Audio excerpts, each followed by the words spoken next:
मी घेऊनच नाही. नक्की आवडले तुम्हाला? हा. कुठून आले तुम्ही?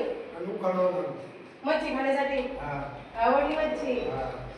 मॅडम स्पेशल मच्छी का खाण्यासाठी आम्ही इथं आलो कावेरी हॉटेलला. शिवा पाटला सांगितलं आम्हाला मच्छी खायला कुठं जायचं? कावेरी हॉटेलला. नाम करती काय मग मित्रांनो, बाबा तर आले कुक्कलगाववरून आपली इथं मच्छी खाण्यासाठी. बाबांना तर आपल्या हॉटेलची मच्छी नक्कीच आवडली. ज्याला आवड त्याला नक्कीच आवड.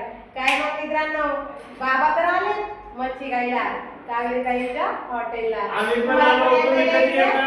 आणि यायलाच लागतंय. मग यायचंय तर कुठं? नगरदौंड रोड, कोळगाव, हॉटेल कावेरी.